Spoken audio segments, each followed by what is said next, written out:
Yeah, 2 points on that. One, you know, it's kind of, it can be a slippery slope when it comes to self-esteem and trying to establish and make sure that your daughter uh, realize that she's loved. Because you see a lot of examples out there where there are a lot of parents, whether they're together, separate, whatever, that are spoiling their children. They're giving them everything. Um, and you want to, like I said, you want to protect your child. You want to give them everything the best of life, but there's also a limit, and you want your child to have feel good about themselves, good at self-esteem. But you have to be careful that you don't overdo it and really making your child making your child think that he or she can't do any wrong. Now there is a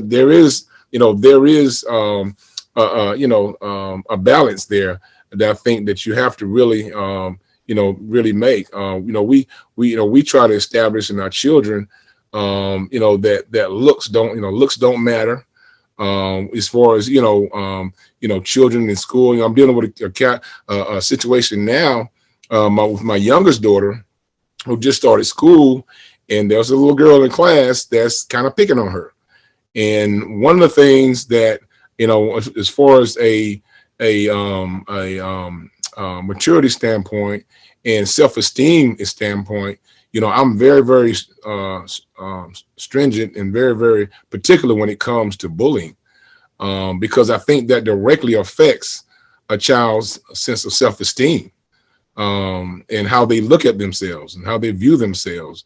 And if this child in her classroom, is calling her names and those sorts of things, that can affect how she looks and feels about herself. I need to instill in my child the importance of that you're wonderfully made, that you're beautiful, like Troy said. Just kind of build the confidence up that it's not your fault, and kind of build their self-esteem up there. But that's why I think, and that's why I'm so strict when it comes to dealing with bullying, because it definitely can affect how you look at yourself, how you see yourself. And no matter how much a parent can instill into a child, and tell her or him how successful and how well they're doing in school and how wonderful they are, those things can affect also how a child sees themselves. But that's why I think it's very important, like you all were saying, is to make sure that you continue to put in their heads and to reiterate, how important they are, how smart they are, and continue to also continue to challenge your son or your daughter. But self-esteem is one of those things that is very important, because if you don't have, if you lack self-esteem, it's going to be very, very difficult for you to even function as an adult. First of all, let me make this point also before I forget. So different children they have different character types, and they have different levels of self-esteem. Some kids naturally may not have heightened self-esteem, while other kids may be off the charts with self-esteem. My daughter happens to be the laid back, almost reclusive. I think she's always just been comfortable in her own space. As of the past, 5 years, especially going through college, I've seen her do things that, quite frankly, I'd be terrified to do, like being part of a performance and dancing, actually physically dancing along, coordinating with another dance group on stage. And I would be terrified to do something like that. I've seen her play live with a band in college, and with a few orchestra type situations. And so my daughter was comfortable in her own skin when it came to certain things, but other things I had to help her with that, so to speak. And she even did some counseling for a little bit. I think part of it was just, how young people go through stages of when they're, she's in her, she's graduated high school, she's in college, and she's still trying to figure out who she is. And I think that us as fathers, we have to be patient and let kids go through their phase, especially daughters go through their phase, educate them and prepare them for the world as best we can, and hope that they make the right decisions. Let me drop some more subjects. Let's move away from self-esteem, and let me drop something in there. Boys and relationships. Well, I mean, I've had those conversations already. Like I said, I think those, and I think there's so many things that prompt those type of conversations, right? Like I said, the TV stuff they're watching, music she's listening to, the conversations we're having, that's definitely have come up. And I try to be, again, I try to always remember, the type of young man I was and the friends I had and what that looked like for me. Mm-hmm. So I try to approach it in that manner of, trying to give her some honest game about what some young men are looking for, and not trying to down all young men. I try to make sure I don't do that, but just let her know that she's definitely at an age where people hormones are raging. Yeah, that's and true. it is a very different, it's a different time than when we were growing up. There's a show right now on Netflix about a young Indian girl, which is a pretty cool show because it's very diverse in the fact that it's focused on an Indian family. But the main topic is about this girl losing her virginity and lying about it because it's about her sleeping with the most popular guy in school when that didn't happen, right? So is this type of thing of young woman chasing guy, and that's been a new storyline within this generation. Or so it's just trying to get her to understand, like, you need to pump your brakes a little bit. You know what I mean? And be able to judge character. I understand, there are feelings and emotions and likes, and but these are adult things and themes that you're dealing with, and you're not there yet. And then there's other things that come with making certain decisions that will impact you for life.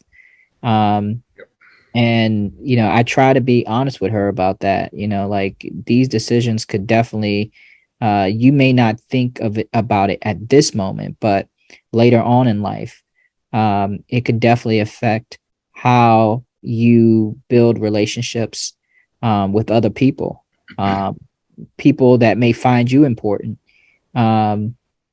Your past could come back and haunt you. So you have to be careful of how you move, especially when it comes to young men. Yeah, and I completely agree with you saying, Troy. As far as when it comes to dealing with boys and that whole dynamic, once again, I leave a large part of that up to a mother, because we've had conversations, and in detail, and she even lets me know the discussions that they have. And I think, and this is not for everyone, but I do believe in a good, strong Christian foundation. That's not, everybody has their own religious beliefs, but I believe you have to have some type of spiritual foundation, and I think that's real important.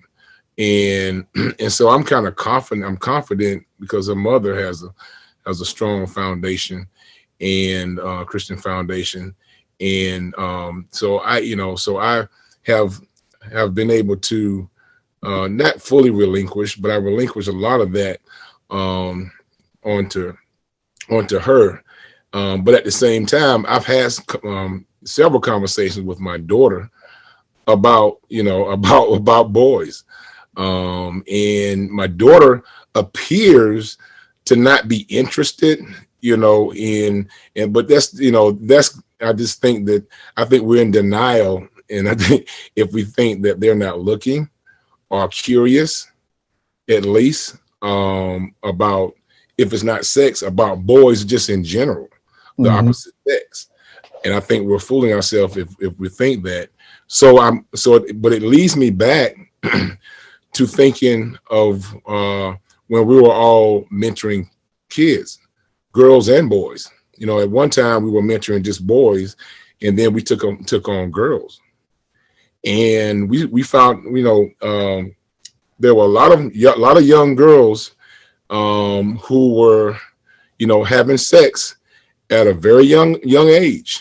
And, I know specifically of 3 cases where girls 13, 15, and one 13 and other 2 15 years of age getting pregnant. And that whole dynamic and so when you look at that and you look at their household situations, a lot of that kind of comes to light of possibly why that occurred. And most of you all know 90% of the kids that we dealt with, Troy and Sean, were kids who were raised by single parents, mostly the mother or grandmother, and the father was literally nowhere to be found.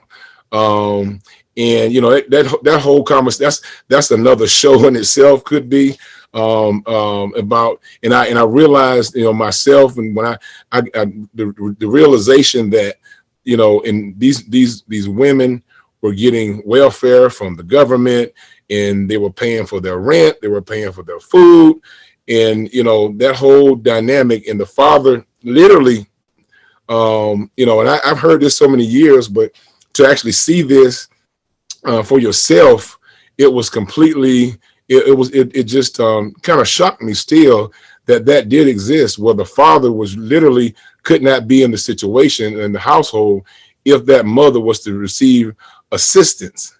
And so the father not being there in the household leads to further ramifications, not just for the male, because we oftentimes talk about the male and what it doesn't do for that male, that child, but for the female, it's also damaging, possibly, because and psychology will tell you, I'm not a psychologist, but oftentimes women are looking for that male figure. Many times in other boys, they don't get that attention from their father, so they look at it, they try to find attention somewhere else, and oftentimes we've seen that, and I've seen that dealing with some of these younger girls who, well, the father was not in the household, nowhere to be found, was not given emotional comfort to the child, was not there emotionally, was not physically in the house, and so that oftentimes that girl, just like in a boy situation, that young girl will still yearn that male figurehead in the household in some form or fashion. Some people may say, no, that doesn't, it doesn't matter. And I'm not talking about to the mothers who are raising their daughters without a household. And I think, my cousin, my auntie did a good job with my cousin. And so, you do the best you can, but at the same time, there can be ramifications for the father not being in the household. And we kind of see that. And there's other dynamics also that play into that as well, because you have a generational cycle that goes on where mother was single. She was pregnant at a young age. And so we kind of see that whole cycle too. So in a nutshell, talking to girls and males being in the household, because we're talking about daughters, black, specifically black daughters, in the household, to me, that father is crucially important. And if not in the household, at least in their lives. And so that's crucial, that kid, that girl gets that love and that affection, and that strength from the father. So they're either not looking for it, and they still have that guidance from the father as well as the mother. And let me piggyback off that. The thing that I definitely want to add on to that is, and it must be said, the first relationship your daughter is going to be exposed to, the first example of a man that you would want your daughter to be exposed to, should be you as a father. I'm talking about from an emotional standpoint, from an example of a man, because I mean, there's an expression out there that says that women tend to marry their fathers even when they don't realize it, until they're late in the marriage, and it's like, oh wow, you're just like my father. Yes, and it's true. That's absolutely true. Yes, it is. But to answer the question, as far to me, as far as boys and relationships, and I'll keep it short and sweet. With my two daughters in middle school and high school, I just try to approach it from their standpoint, like how would they feel, what would they experience, being confused about boys or having questions about boys. I just explained to them, look, because just like you said, Troy, we were all young at once, so I had to think about how I was and how many of the guys that I hung out with were, and I just basically told my daughters, look, from an emotional standpoint, boys are stupid. You're gonna not understand them. They're not even gonna understand themselves at that age. Yeah. You're gonna have questions like, why does he act like that? Like, don't he know that I like him? Why does he appear to be stupid to me? Like, why isn't he aware? Why is he showing off? Like, and boys do that because they want to maintain a certain outlook in front of their friends. So we as kids, we did stupid things to uphold our reputation, whatever that was. Mm-hmm. And so I tried to explain it from that standpoint to my daughters, like, boys are stupid. You're going to be looking at them. You're going to feel hurt. You're not going to understand why you're hurt, or you might understand why you're hurt and not understand why they did what they did, why they hurt your feelings. And it's like, boys are stupid. You're not going to understand them until you get a little bit older. And that's where I kind of squeezed in. You're not going to be ready for any type of serious relationship, or even small relationship, until you get a little bit older, until you understand the games and the seed or whatever that's being played.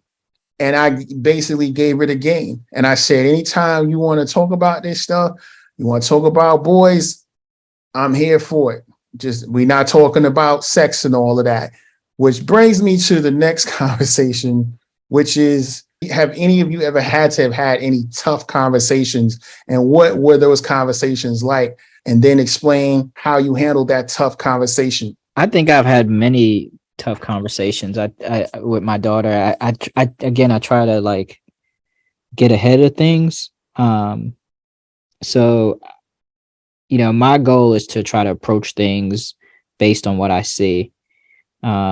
So one of the things is like text messaging and Instagram and all these different social media platforms that our children are on. Because of course they're smart. So again, you got to think about when you were a teenager, right? So I always tell my daughter, I kind of know all the tricks of the trade.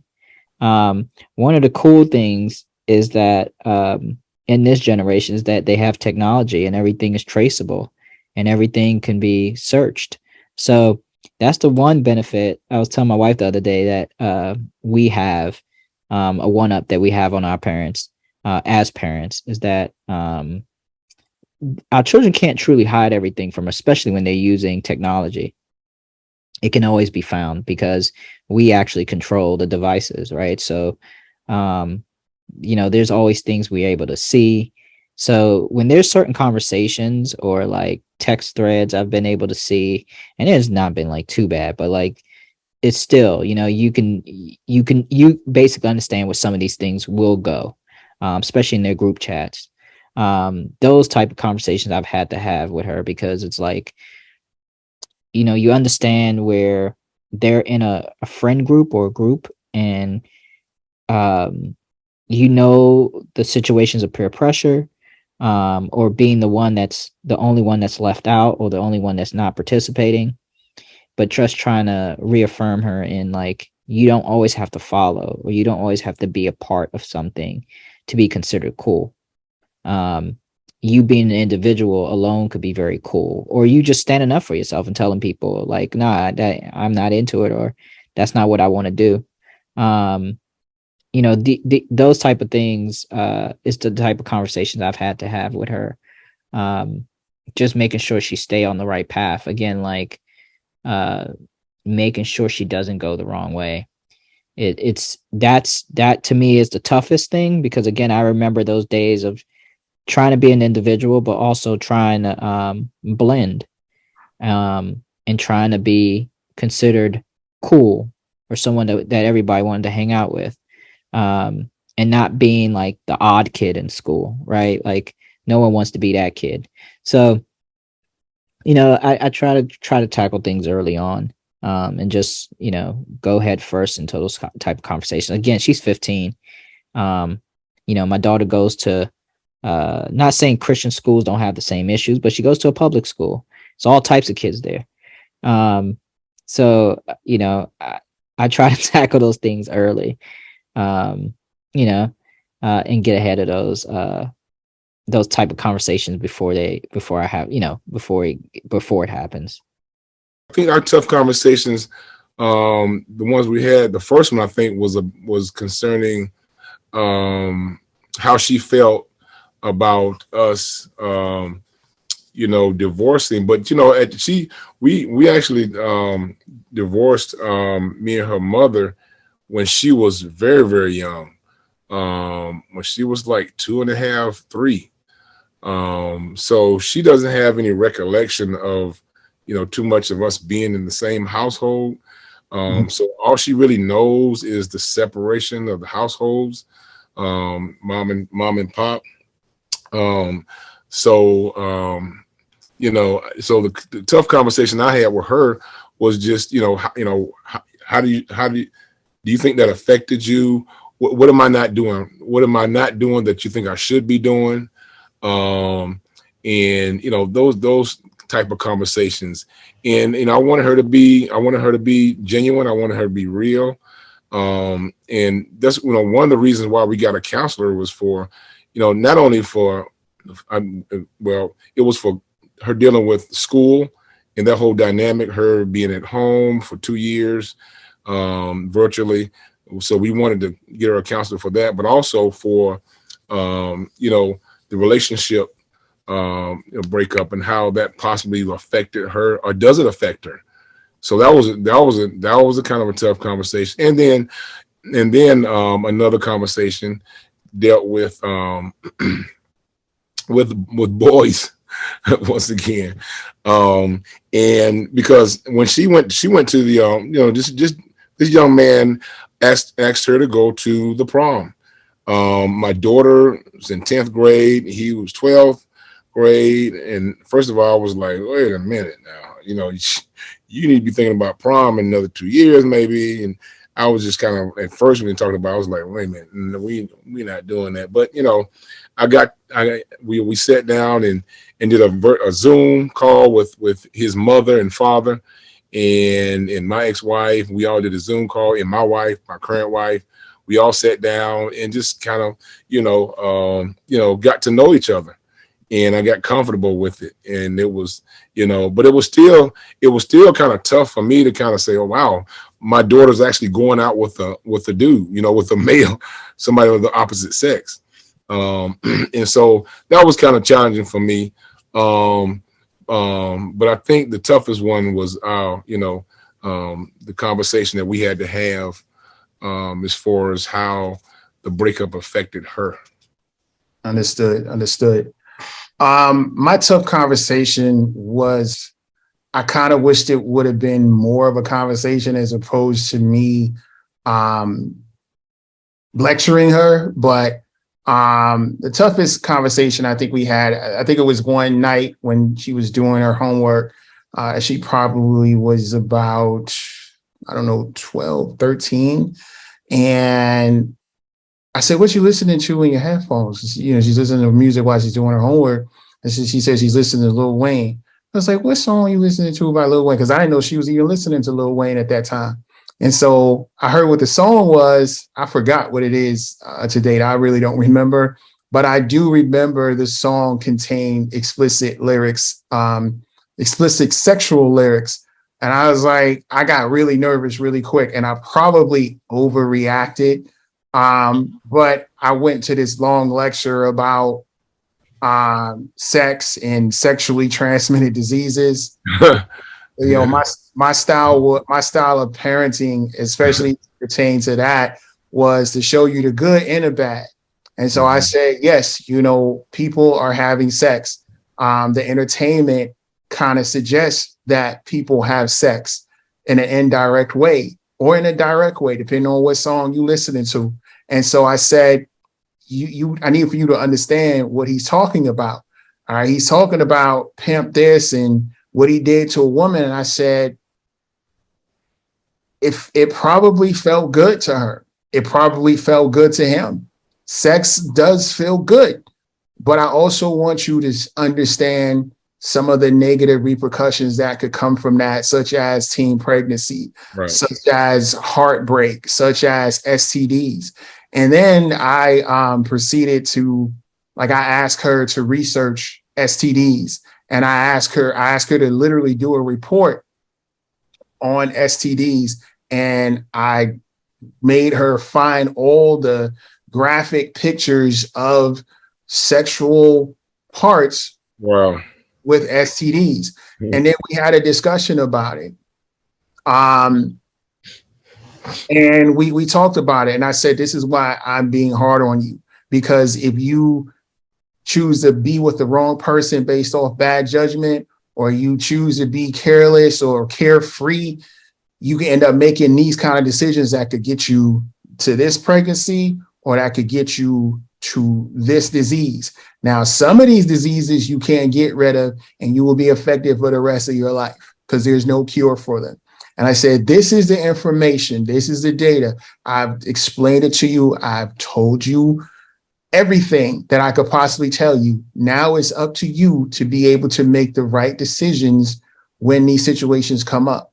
And I also expressed to her about, you know, you could be your own person. You don't have to be pressured into anything. And I think that was probably the toughest conversation. I think right after that was just, you know, talking about, you know, her mother and I and separation and divorce. But we still talk about that. I think we're still dealing with some misconceptions and misunderstandings between herself and I. And so I have no problems with her being 25 at this age, really explaining things and you know, just breaking down some things that she may not have understood when her mother and I separated, as well as when she was a teenager, as well as even when she was 20. And so we're still fixing whatever damage was caused from the separation. This is the last one. We're going to touch on who's done here and at what age. I'm going to say that real quick. When she was younger, and when she was over at my house, because I would actually have her, not only on every other weekend, but I also had her during the middle of every week. And so I had to figure out how to do her hair. And that was a challenge, I'm telling you, because even today, I don't like fooling with that hair. And my wife now, when I was doing her hair, it was okay, but she would come over after work and do her hair for her, to make sure her hair is good, for that next day. And so it took a lot of burden off of me. But for a while, I had to do her hair. That was challenging because I'm just not a person that does, good on the hair. But I did the best I could. And I was determined I was going to make her feel good about herself. I was determined I was going to make sure she, she was, she looked decent. So I made sure I had to kind of, teach myself how to do her hair. And thank God she had, pretty long hair. So it wasn't, I wasn't sitting there trying to, put plaits together. But I laugh about it because, at that time it was something that, when you're in a situation like that, Sean, I know you just jump in, you got to do it. Yeah. You got to make it happen. But when my wife came along, she kind of gave me relief in that area. Yeah, I've never really done like my daughter's hair. Definitely in her older age, she has called me like into a room, like, "Hey, Dad, help me braid like a strand of hair or a couple strands of hair." But I have not sat down and done my daughter whole head. I have some skill set of doing it because I've like helped, but it's not something I've done in general at all. Bro, I probably could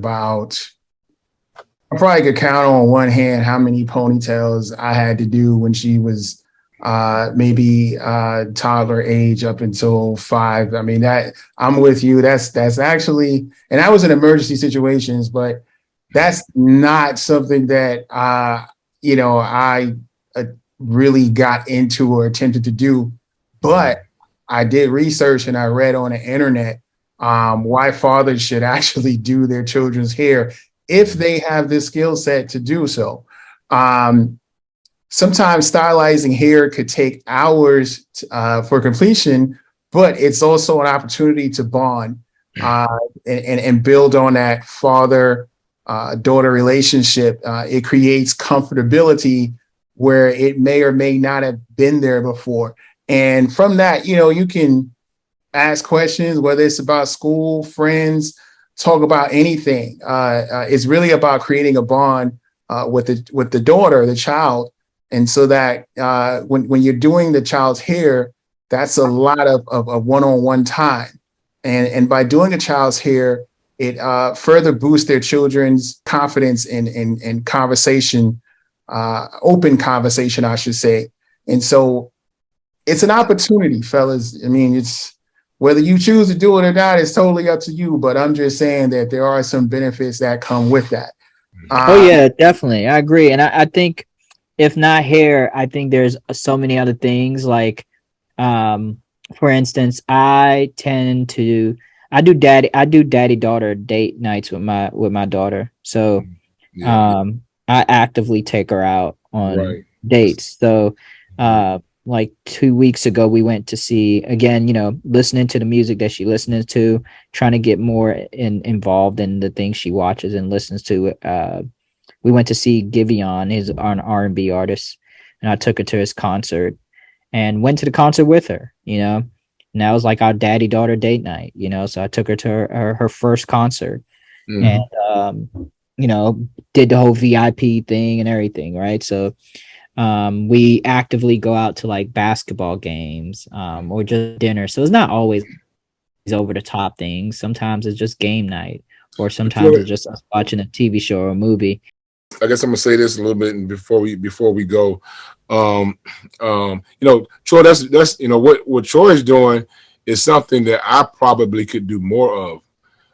Just to be honest, I don't think, and I think sometimes just by us talking about this, I think sometimes I kind of, because I realized that my daughter really loves going out with me, but I think a lot of times, and see, I'm kind of realizing as we're talking about it, that I have another family. I have a new, pretty much I was a new family. I have a new wife.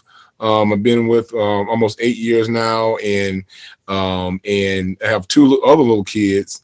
And so sometimes in that scenario, because I can speak on this, that sometimes, I think my oldest daughter kind of may feel a little like she's being maybe put off a little bit, Neglect.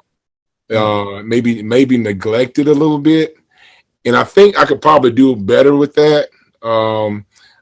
Troy, more, because we've done it before, but I think I can do more of that. I think that's crucially important. Those times when just me and her, we go on, a date like that or go out for dinner, because I remember she loved the fact that just me and her, she don't, we do things like last week we went out, the entire family went to my wife's aunt's house for a gathering on Sunday, for Labor Day. And we all went out in the family. And when we go, we normally go all out together. But those times, I think maybe I underestimate the importance of spending time, just one-on-one with my daughter, taking her out, going places, because because it's always around this house, y'all. It seems like it's always chaos, because you got a 3-year-old little boy, and Troy, that's your godson, but he drives us crazy. I mean, he literally is mailing himself now, and I got a 4-year-old at the same time, and those people out there who say that when you have 2 little kids next to each other, they keep each other company. That ain't always true. I mean, because they literally go at it a lot, and I don't know what that is. She used to boss him around, and now he's kind of, he kind of sees himself a little bit, and so now he kind of sticks up for himself, and so sometimes it's conflict between them two. But see, there's a lot of chaos around, and my oldest daughter, sometimes she's trying to deal with that situation, and she's not used to dealing with that dynamic at home with her mother.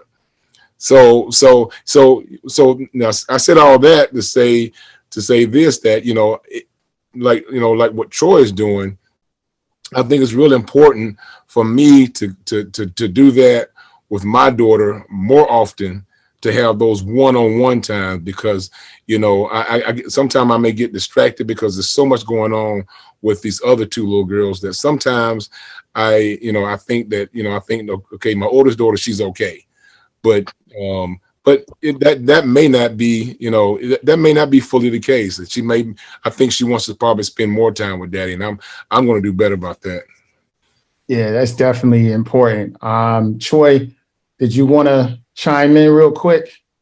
No, I agree with Duncan. I don't think it's always a lot of times we think it's just always going out and doing activities, but I do think the quiet moments are important too. And to be honest with you guys, I think that's something I want to do more of, is not always taking her out and doing. Of course, I want to do those things, right? But to be honest with you, I think sometimes the quiet times or the quiet moments, or even like for instance, we've been doing going to the basketball gym a lot. And it's one way. She has mentioned that it's like therapy for her. So there's times I've dropped her off by herself at the gym. And she, hey dad, I just need to clear my head. Can you take me to the gym? So I've picked up on that. So one of the things I start trying to do is go with her to the gym. And, in those moments, there's opportunity of conversation. So just shooting around and dribbling, and, so it's not always entertainment going on. And even though bouncing a ball is not always quiet, in that gym is pretty quiet, right? Because it's a one-on-one situation, so again, I think sometimes the quiet moments are important too. Playing a little board game, maybe sitting down and reading something together. I do think those are some things I do want to do more. Actually quiet time, and not just always going out and going out to dinner and going to a concert or going to an activity or a game, but actually having more in-depth personal conversations. I know I've spent lots of quality time with my daughter, even even especially after the separation and divorce, right up until she was in college. Whether you talk about going to hibachi restaurants or trying different foods, going to women's basketball games, baseball games, anything I could find tickets to, even going to a park and throwing a frisbee up in was it Jones Ridge Park, I believe it's called. I that was very important to me. I told my ex-wife when we were going through our stuff, I said, look, it's nothing on this planet that's going to ever stop me from spending time with my daughter.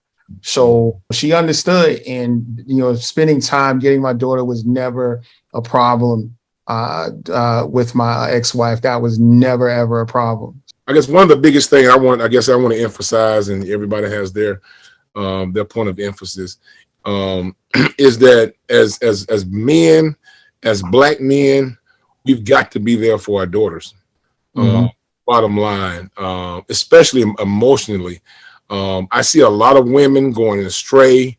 I see women doing things that they probably shouldn't do.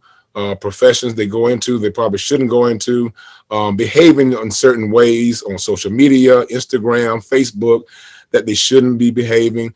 And a lot of that has to do, and not all of it, but a lot of that has to do with not having a father figure, or even having the proper discipline, or even upbringing, a foundation at home.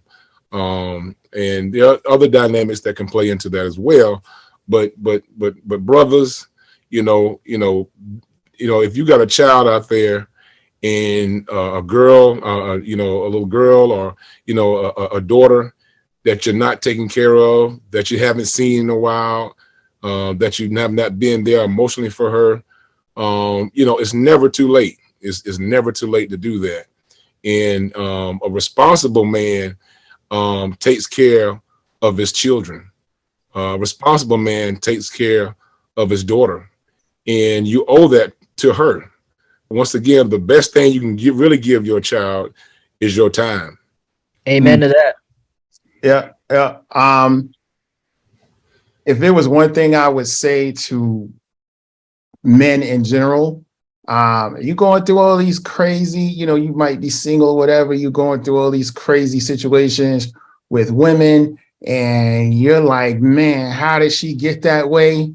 Listen, that could be your daughter later on in your daughter's life, because you don't know why that woman is like that, why she reacts a certain way, why she does what she does. It might be because her father was not there for her, or was not there for her sufficiently enough during her development. So when you look at women, that's somebody's daughter. That's somebody's daughter. Don't just look at her as some object or some crazy chick or whatever. That is somebody's daughter. You might want to try and understand her for the sake of your relationship and for the sake of your daughter's relationship. On that note, I'm ending it off. Like I said, every show we like to give some helpful tips, some helpful advice on the subject matter. And so I got 5 tips that I want to drop as quickly as possible. First one, model what healthy relationships look like in front of your daughter. And that can be done through interactions with their mother or your significant other. Model what healthy relationships look like. That is very important. Number 2, give the compliments about things other than beauty. And we talked about that earlier. Tell her you're proud of her A's and B's. Tell her that you're proud of her, even listen to her. Share your views, exchange your views, and you might learn a lot about her and give her the opportunity to learn more about you. Number 3, teach them the power of self-confidence. Let them know it's okay to be self-assured. It's okay to have confidence. That helps with their self-esteem, and that helps with them out in the real world in various situations. Number 4, share with them and discuss any positive women role models, such as the Harriet Tubmans or Oprah Winfrey or Michelle Obama or Serena or Venus Williams, Simone Biles, Vice President Kamala Harris. Teach them about positive female role models. It's very important for young girls, especially. Number 6, talk to them about the strength and power of the women and your own family. Talk to her, especially about the family roots in general, so she can understand what type of cloth she's cut from and what type of cloth you're cut from.